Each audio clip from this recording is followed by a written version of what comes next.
welcome to another amazing episode of A Work in Progress with myself, Lena Shupwat. I'm so excited to have our amazing guest joining me today on the show. Now, he's a lifestyle and fashion content creator, and he looks absolutely amazing today. Please help me welcome to the show, Bethuel Naido.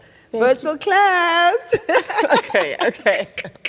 Thank you so much for having me. You look stunning. Thank you so much. All right, tell me, you know what? We like to get to know people a little bit more on our show. So who is Bethuel? What is Bethuel into? What was Bethuel's childhood like? Tell me a little bit about yourself. Okay, I think we have to sit here till tomorrow.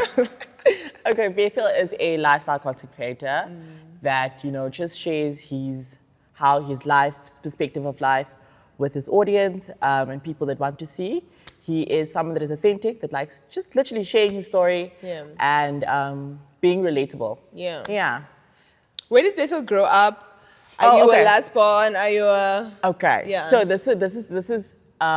This is a shocker for a lot of people. My first name is actually Shiveli. Oh. Yes, even on my ID when I show people, they're like, are you there first? Like, are you a Shiveli? Yeah. Yeah, but I am a Shiveli. I am the only child. Oh.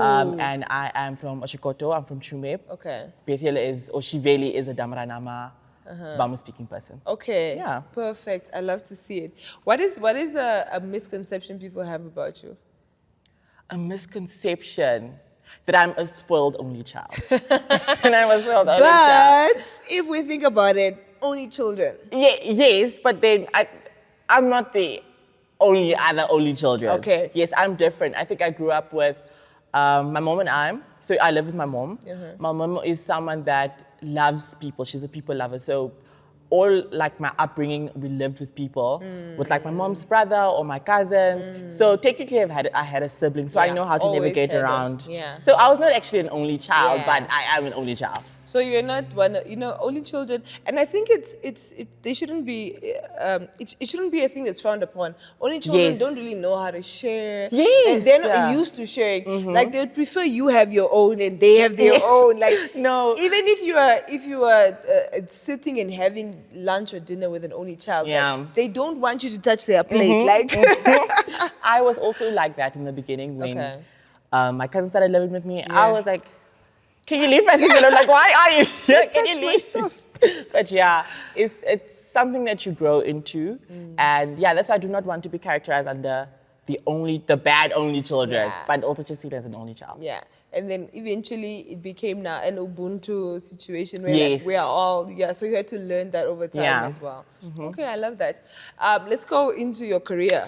Lifestyle, fashion, content creating. When did it start? How did it start? When did it start? How did it start?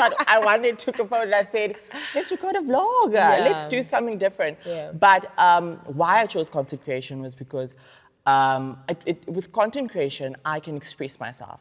I find it allows me to express myself, and I'm someone that likes sharing ideas and experiences and just my creativity. And with content creation, it just allows me or turns that into something that can be impactful. So that was why I decided to go into the content creation route. But it was just something that I decided one day, you know what? Let me share this idea with someone. Maybe someone will be able to relate, or maybe someone will really like that. So yeah. You see, speaking even about relatability, when we started content, it was nice because we were in control of showing people our perfect sides. It was like, I get to like structure my story the way I want it to be told, So, but then now it has now evolved into a space where people want relatability, people want truth, people want, raw, people want, so all those things that we used to hide from people what they want. Yeah. So even for a lot of us transitioning from like, the perfect, what I want you guys to see is so hard and so cringe, like for me. Yes, 100%. With me, I struggle to be vulnerable online. I cannot record a video and I'm crying. No, we are stopping that and we can't do that.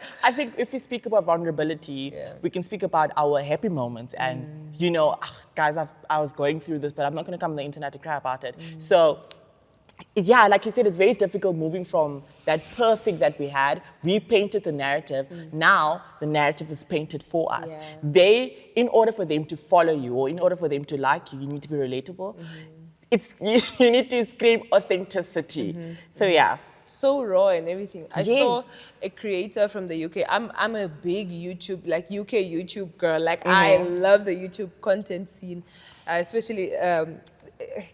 Okay. Anyways, Nela Rose is one of the people I follow, right? Yeah. She posted a video of herself just being vulnerable, also because, like I said, a lot of the creators that started back then were so used to like structuring it a certain way and stuff. Like she's also very much she's a comedian. Yes. Okay, so like now it's one of the very first times she's being open and raw and stuff like that. So she posted a 2-part YouTube video of her being vulnerable, and at some point she started crying.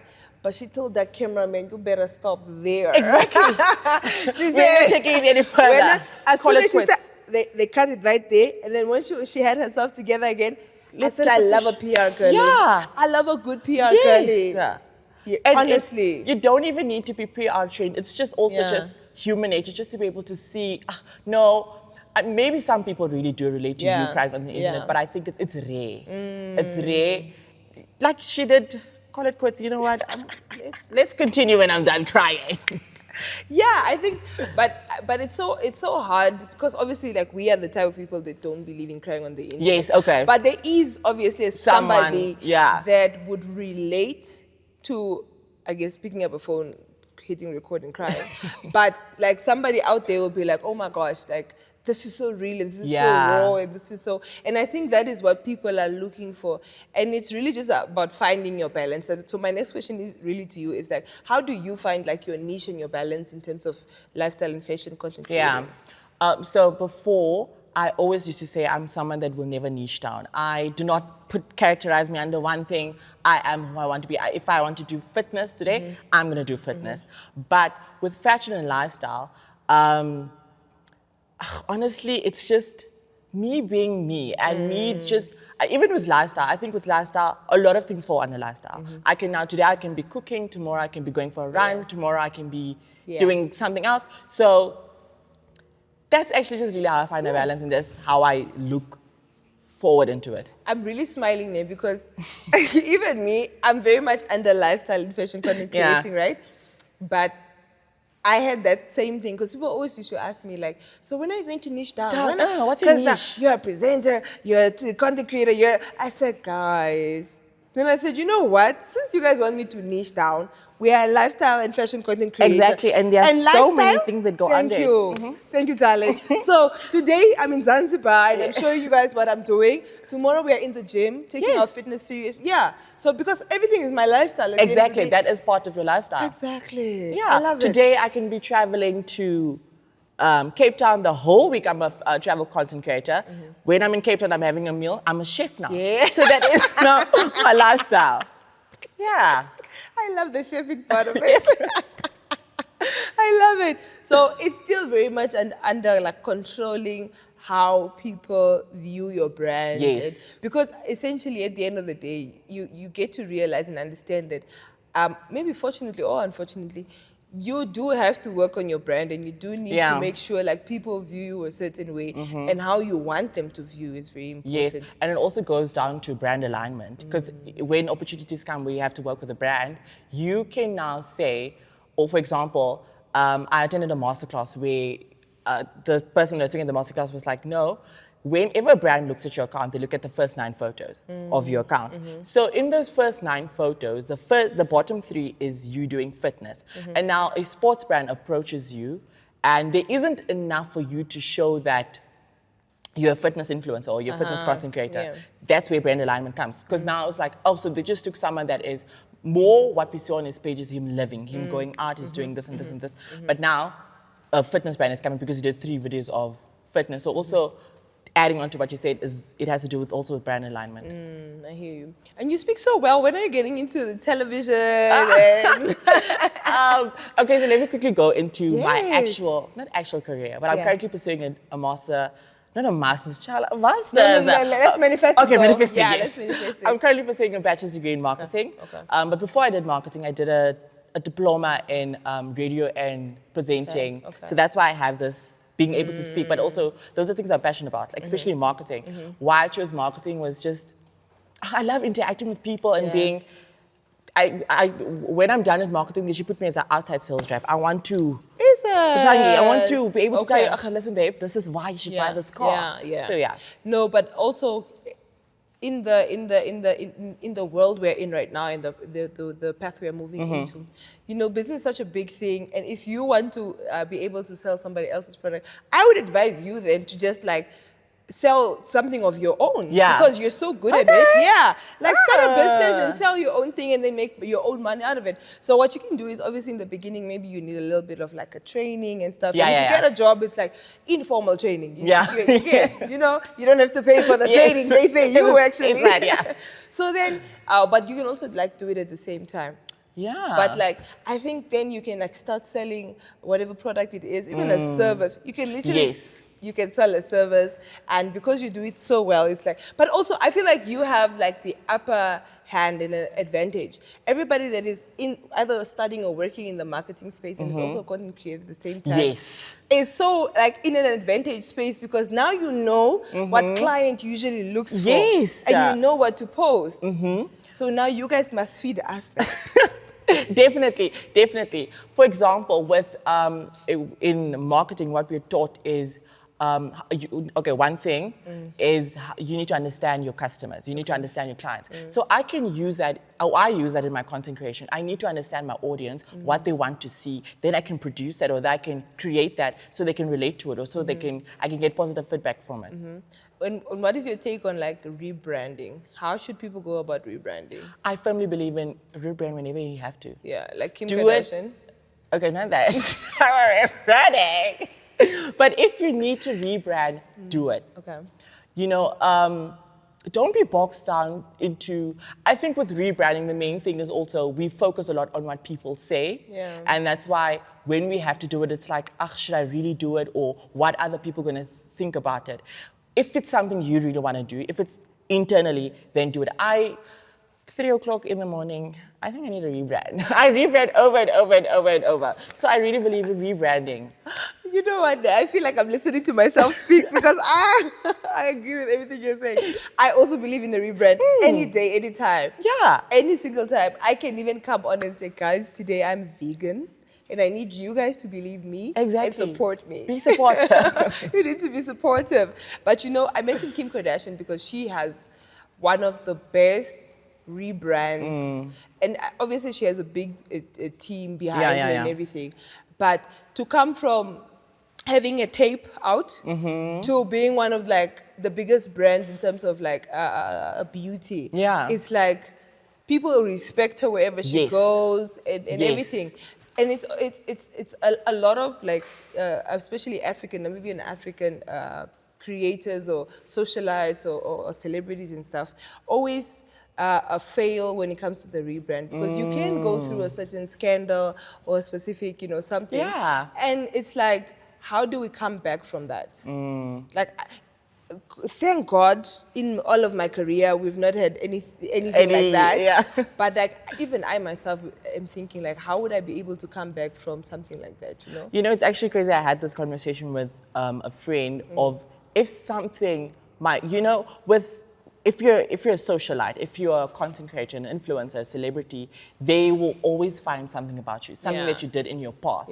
But I think it's very important that if you want something, you can get it. I firmly believe in if you want something, you can get it. So if you want that change, and if you want people will never forget. That's one thing. But if you want them to see something different, you need to change the narrative. Now it's in your control. You need to do something different about it. So, okay. Tell me a little bit about what you think is your passion, or no, not your passion, your purpose in life. My purpose in life? Girl, I'm still finding my feet. I don't know. But I really don't know what my passion is. And I need to do self-introspection just to be able to see what actually my purpose is. But if I were to say, or if I were to give you something, in terms of the content creation space, it's just to leave an impact. Leave an impact, being able to be heard, being able to be seen. Just leave an impact. I hear you. So you see, for me also, I struggled for a very long time to find out my Yeah. purpose and stuff like that. Then I started realizing with a lot of the interactions that I've had with people that follow me on social media or people that have just known me for a very long time, Yeah. is they're very much inspired by my journey. Do you get? So for me, I started realizing that my purpose in life is actually to inspire people. So Yay. now the problem is, that means I can never give up. Yes. Yeah. Yes. Because there are people counting on you. Yeah, there's literally people counting on you because it's always the same comments from people. Yes. Yeah, so it's like, so you guys are watching me now. There are people out there that really like me. Oh my goodness, but even with you in your growth journey and everything, how would you like people that are watching you to perceive you? Oh, as just someone that, yo, girl, you know, you're asking me how. No, we need to get like deep and personal. Because Yeah. fortunately or unfortunately for us, like people that are watching this are people that are also looking up to you. Yeah. People that you get. So we do need to touch on this. Sure, girl. I Just think about it. If somebody was sitting at home and you would want them to feel anything from even just this conversation and getting to know you, what do you think that one thing is that you want them to feel? Okay. I'm just gonna say what is on the tip of my tongue, but I'm a go-getter. Okay. I can't imagine myself sitting with the amazing Leda here doing an interview, someone that just decided one day to start with content creation. Yeah. So I think they should perceive me as someone that gets what he wants, or that if I really wanted something, I could get it done. If I really wanted to reach that stage in my life, I will really get it there. So yeah. You know, at 19, I manifested, like, I think my current life even. I manifested most of the people that I've met in the industry. I manifested being on Netflix, babes. I manifested, and it was always, at some point, I think maybe a year or two ago, I had to clock back into, like, my 19-year-old self. Yeah. And say to myself, like, oh my gosh, the 19-year-old me was so hungry.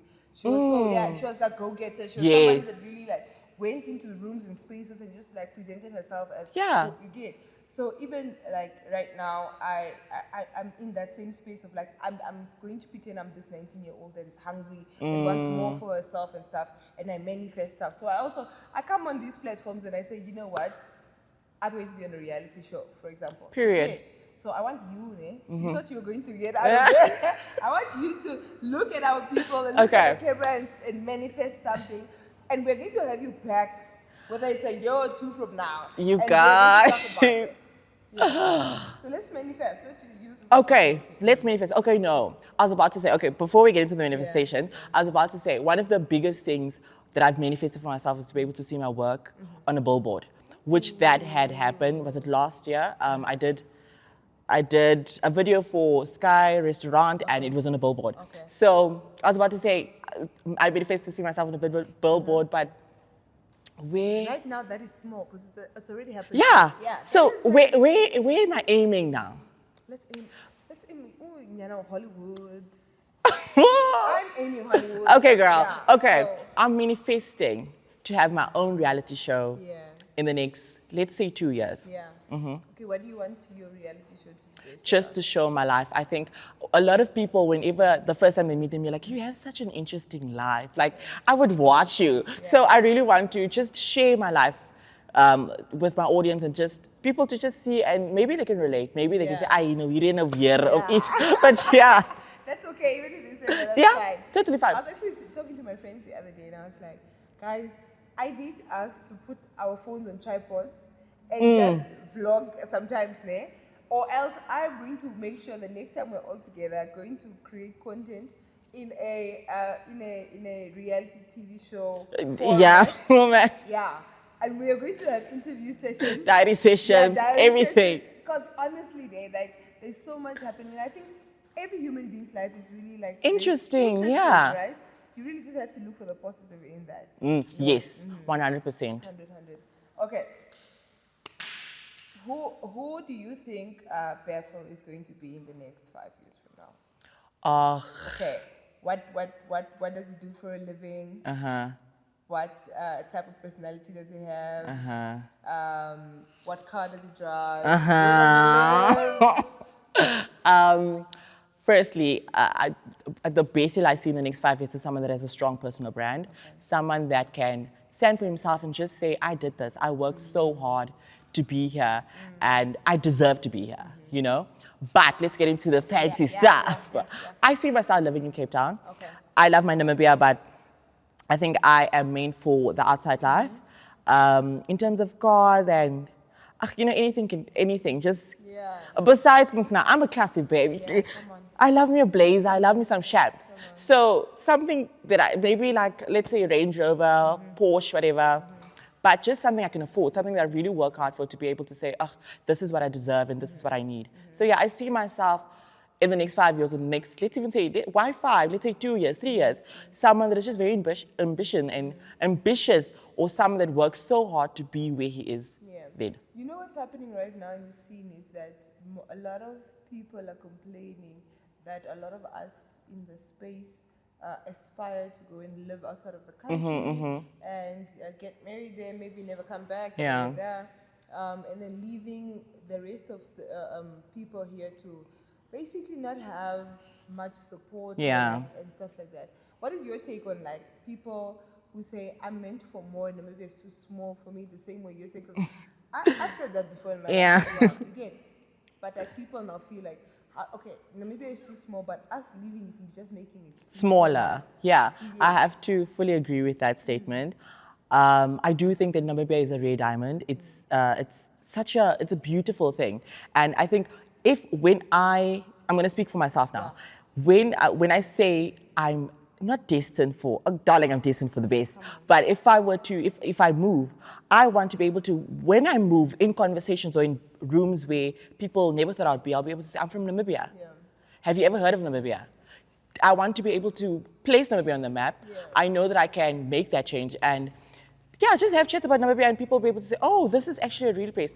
When was it? At the marketing in Dawa, there was an amazing speaker from, I think, Kenya. And I don't know if it's her from Kenya, but she was like, I've never knew about Namibia. Now imagine, she came all the way from Namibia. She never knew about this place called Namibia, but she came. But she's in Africa. Yes. Crazy. So I want to be able to be in spaces where I'm able to say, I'm from Namibia, and people can come to Namibia and see, oh, hier gaan iets aan. So yeah. I hear you. Also, I think a lot of the, like for me personally, also speaking for myself, when I do eventually move, I want to do a good 5 to 10 years, but I need to move back because I will always feel indebted to help grow the seed. Now, what is in those 5 to 10 years? What are we essentially doing? We are learning the craft side. We are we are bringing back a business side of things. We're coming back to teach the people. We're coming back to grow the industry because we already only have 3 million people in the country. We are growing at a very slow rate. You get? So the best thing we can do is bring back the skills, bring back what it is, and make a business out of it, make a living out of it. And sometimes maybe not even fully come back, but just make sure that our people here are also fully equipped to be able to get paid really well by brands, to reach out to brands, to be able to fly to these different events and have people and have brands fly them out and all of these things, because this is essentially where we want to move into the space. Exactly, we want to get to that point. I think the pointers that you gave us very important. I'm going to take them personally for myself, and it's such an eye-opener. It changes the perspective of everything, because they now, like you said, let's use a practical example with content creation. Even in Namibia, we do not get as paid as South Africans. So we, as people that are leaving Namibia, we can take, like you said, those skills and bring them back and be able to execute them here and say, guys, this is the standard there. We can literally go above that standard. So yeah, I will be taking this for myself also. Yes, come on. Now, guys, we've been trying to get paid for our content for the longest time, in terms of the views, and not just like getting paid from brands. But how do you keep yourself motivated to continue like creating content, even though essentially the views are not paying? With me, I remember why I started. I love content creation so much, and I started because of that. I started because I wanted to create a video. I wanted people to be able to relate with me. And it's nice that brands came in, or it's nice that we are given the opportunity to get money for it. But with me, it's never really like a big deal. If it comes, it comes. If it doesn't, it's fine. Even with, for example, with having to work with brands, I spoke to a few creators and they said, when you taste that money from brands, you lose your craftsmanship, you lose your creativity. So I'm currently, or I was in that stage where I was like, I'm not getting paid. Why must I do it?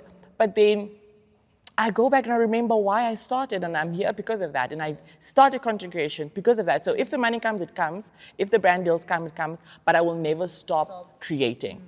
Yeah. And I think even a creator from South Africa that I really love that stays in that mindset is Grace Montlana. Like, she has so much paid content, but she still shows us what she came to her pages for. Yes. Okay, before we go, I want you to send a shout out to anybody you love. I love so many people, you guys. But I'll shout out to the amazing team that has me here today, and also to my lovely friends, a fellow creative. Can I quickly say three? Shout out to Suzy, shout out to Keanu Deepson, and I can't think, but everyone else, I love you guys so much. Oh, shout out to my fellow Mikeys. Yeah. All right, thank you for joining us today. Thank you so much for having me. I hope I will come back in the 2 years so I can testify. Yes. I love it for us. All right, ladies and gentlemen, thank you so much for tuning in to yet another amazing episode. My guest, 10 out of 10, really loved the conversation. I hope you enjoyed it as well. From myself, Lena Shipota, and the entire team here, it's bye.